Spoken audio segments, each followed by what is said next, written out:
Nous recevons donc une géologue en la personne de Madame Fadila Derraji. Bonjour, Bonjour, bonjour Rige. Madame. Bonjour. Nous parlons de rentrée culturelle, mais la rentrée est aussi scientifique. Et la joie et le plaisir de vous dire, et de le dire encore une fois, la Tunisie est un carrefour, c'est une terre d'accueil et de réveil, vous allez voir, parce que notre invitée aujourd'hui est née à Saïgon, elle a étudié à Kérouan, après elle a vécu à Tunis, après elle a étudié à Toulouse, elle a changé de ville, elle a visité Strasbourg et elle a travaillé à Strasbourg, elle a préparé sa thèse d'État à Strasbourg. Et elle est revenue à Tunis. C'est ce profil, ce parcours qui prouve que la Tunisie est un pays qui voyage. Il voyage parce que ses chercheurs voyagent, il voyage parce qu'il est ouvert sur le monde. La géologie, tout un monde. Vous allez voir, il y a même des diamants. Vous allez voir que nous allons parler du plus grand diamant. Et le géologue est normalement un homme de terrain. Il est permis aujourd'hui de dire à la grammaire qu'il y a aussi des femmes de terrain.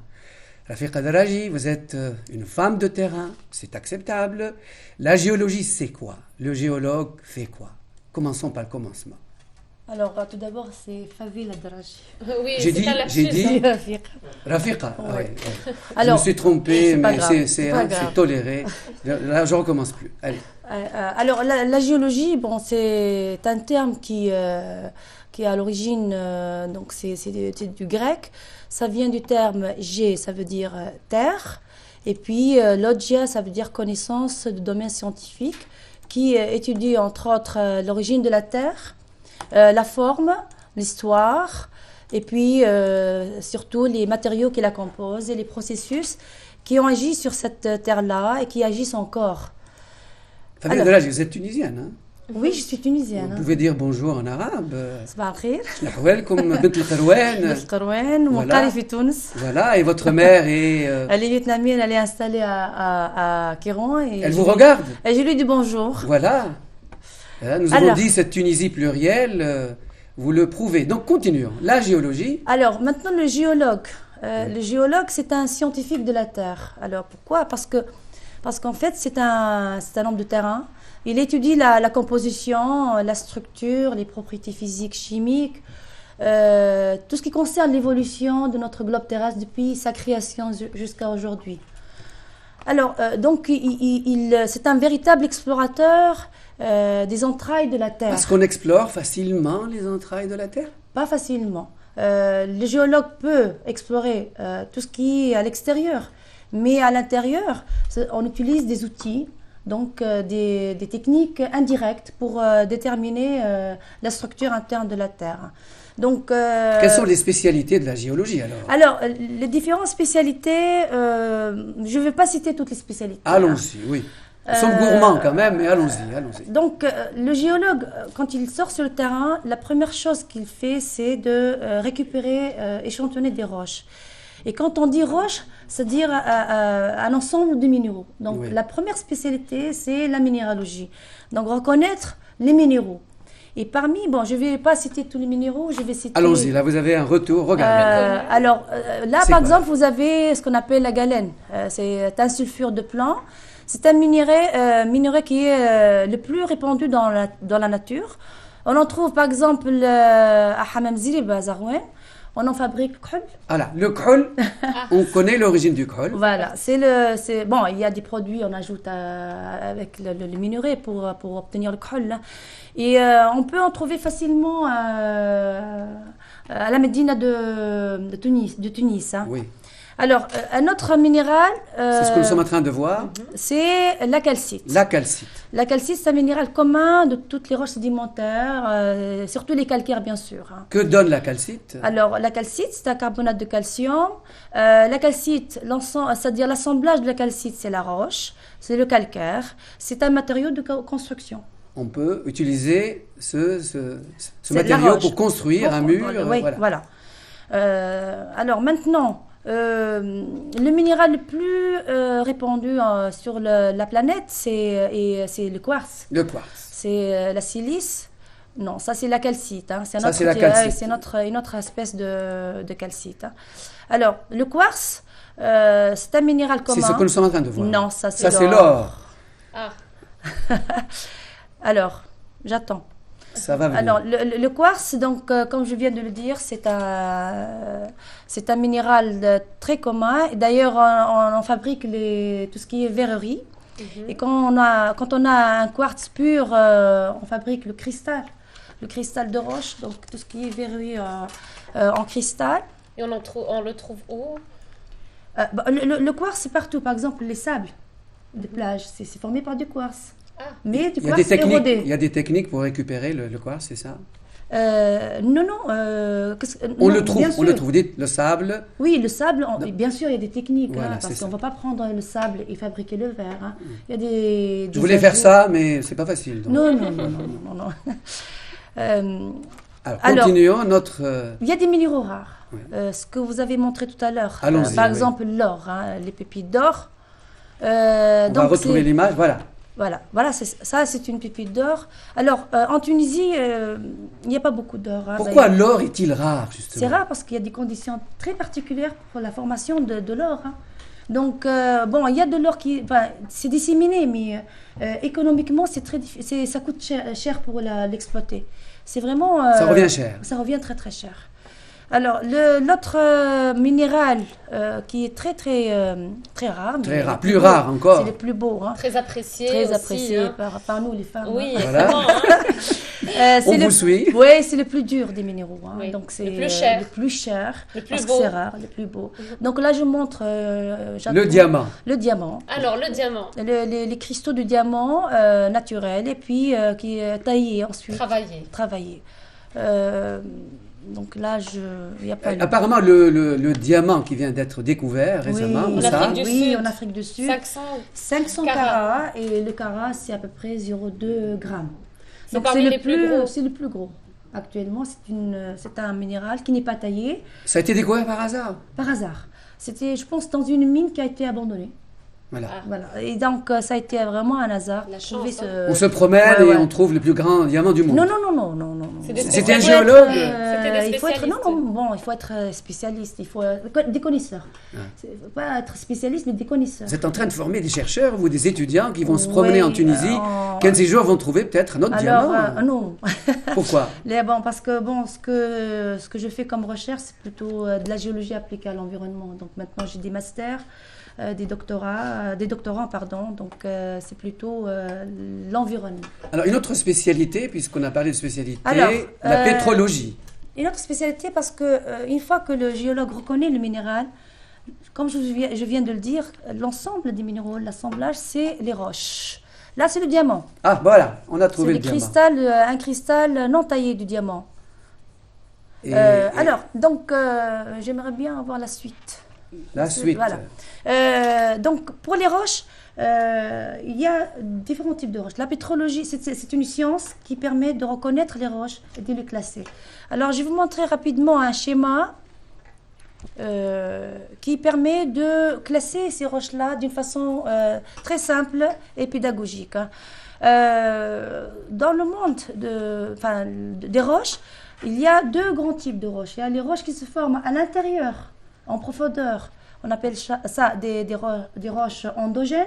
Et puis il y a les roches qui se forment à l'extérieur. Ce sont les roches exogènes. Et les roches endogènes, ça se forme à très haute température, très haute pression. Vous Bon. dites là que la nature est un langage. Ah oui. Vous regardez une roche, Voilà. il y a des strates, il y a des signes, il y a des lignes. donc- et les étudiants se déplacent pour étudier tout cela. Exactement. Le géologue sur le terrain, il fait parler la nature. Ah ben voilà. Il fait parler la nature. Alors, je vais passer directement, si vous voulez, parce que je ne vois pas la... Continuons. Mais ce que vous dites est exceptionnel. Les fossiles, par exemple, Oui. comment reconnaît-on les fossiles? Justement, dans la roche, il n'y a pas seulement les minéraux. Parfois, surtout les roches sédimentaires. Dans les roches sédimentaires, on peut trouver des fossiles, des restes. Et c'est la science de la paléontologie et la stratigraphie.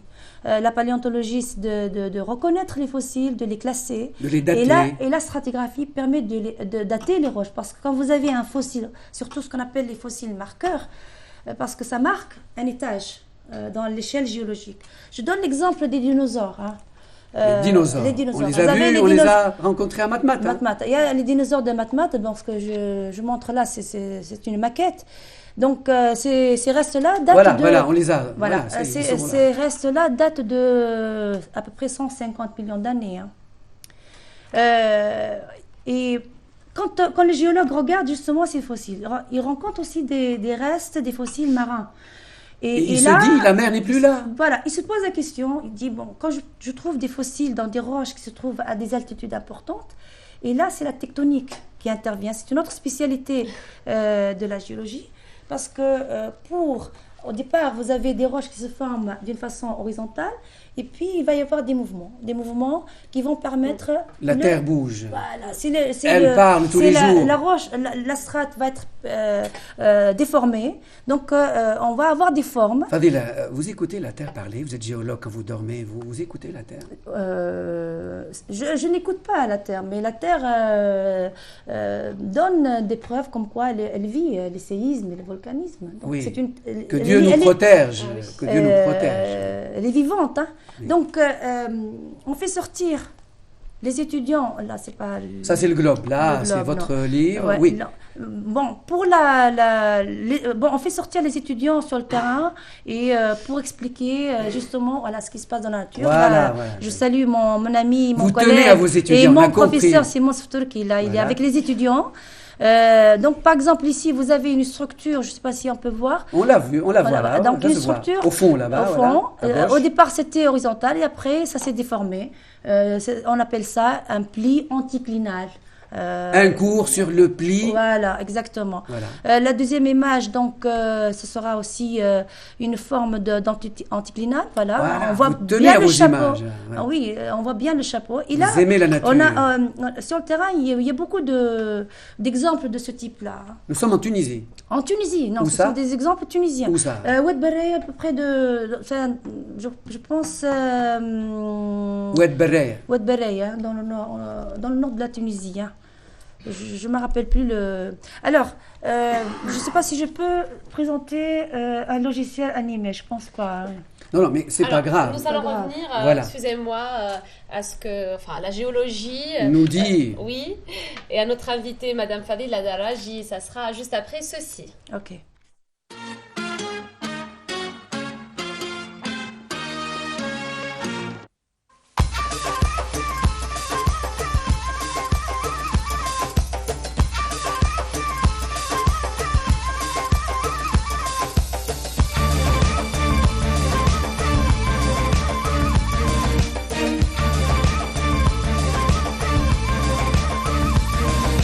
Te souviens-tu de notre quartier, de la brise et des soirées?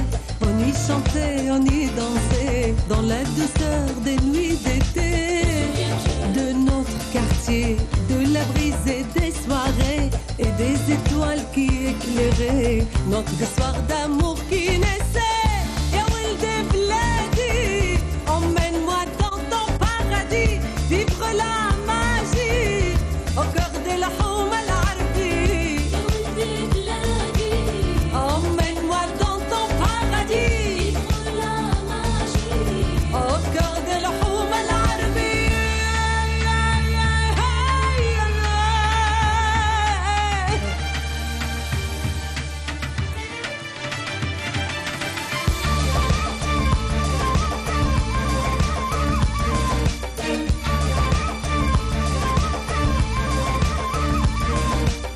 Roméo, toi et moi, Juliette, tous les voisins et leurs causettes, et le jasmin dans les courettes, et les senteurs qui font la fête. Et moi, Juliette, tous les voisins et leurs causettes, c'est pour ton amour que je suis faite. Quand je te revois, la terre s'arrête. Ya Walde Bladi, emmène-moi dans ton paradis, vivre la magie au cœur de l'Houma al-Arbi. Emmène-moi dans ton paradis, vivre la magie au cœur de l'Houma al-Arbi.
poursuivons avec la géologie et ce beau livre, les cours de Érige cours de géologie à la portée, je vous assure, de tous les esprits. Je veux dire les spécialistes, les étudiants de première année, les littéraires Ceux aussi. qui s'intéressent à la géologie. Ah oui, parce qu'il y a des schémas, parce que c'est clair, parce que c'est bien dit, parce que c'est total, c'est entier. Le plan, le sommaire est magnifique. On commence du commencement jusqu'aux problèmes actuels de l'environnement. Fadila Darraji, n'est-ce pas? Fadila Darraji, les débouchés, parce que vous êtes géologue. Est-ce qu'il y a des sociétés qui s'intéressent aux géologues, qui recrutent les géologues? Notre souci, c'est d'embaucher les jeunes, les diplômés, de leur dire l'avenir vous attend, votre pays vous attend. Oui. Il y a plusieurs débouchés. Alors, tout d'abord, il y a les métiers de la recherche. Par exemple, le centre de recherche et des technologies des eaux à la technopole de Bourg Sedria. Ah oui. Les compagnies pétrolières. La société des recherches et d'exploitation des pétroles en Tunisie, Seret. Et puis l'ETAP, l'entreprise tunisienne d'activité pétrolière. Les compagnies minières, l'Office national des mines. Les compagnies d'exploration géophysique, comme le CGG, Compagnie Générale de Géophysique, métier de l'environnement. Par exemple, quel projet? Oui, au ministère de l'Environnement et du Développement durable, l'Agence nationale de protection de l'environnement, la MPE, le Centre international des technologies de l'environnement de Tunis, le CITET. La gestion des déchets, le rôle de géologue aussi intervient, tel que l'Agence nationale Vous avez doucement la gestion des déchets. Gestion des déchets. Et quel projet, Fadila Darraji, à partir de ce qu'on appelle, faute de mots, faute de mieux, les déchets? Parce que tout à l'heure, vous avez parlé de diamants. Ce qu'on appelle les déchets, ce sont des diamants pour ceux qui veulent travailler. C'est récupérable. Non, quand je parle... Non, je parle de technique. Il y a quand même maintenant des techniques pour le triage, pour le stockage, pour la transformation. Oui. C'est surtout le problème de stockage des déchets. On peut créer des emplois à partir des déchets. Oui, bien sûr. Voilà, c'est ce que je voulais dire. Oui, bien sûr. Il y a aussi la gestion du patrimoine. Parce que le géologue peut intervenir pour comprendre, par exemple, l'altération des roches et aider les restaurateurs à développer des méthodes de restauration. Parce que le géologue reconnaît la roche, il connaît bien les techniques de la roche. Il y a aussi le géologue peut aussi travailler avec les bureaux d'études. Vous avez les métiers de l'informatique, tels que la géomatique. Ah ouais, une spécialité. C'est une spécialité. La gestion des risques naturels à l'Institut national de la météorologie.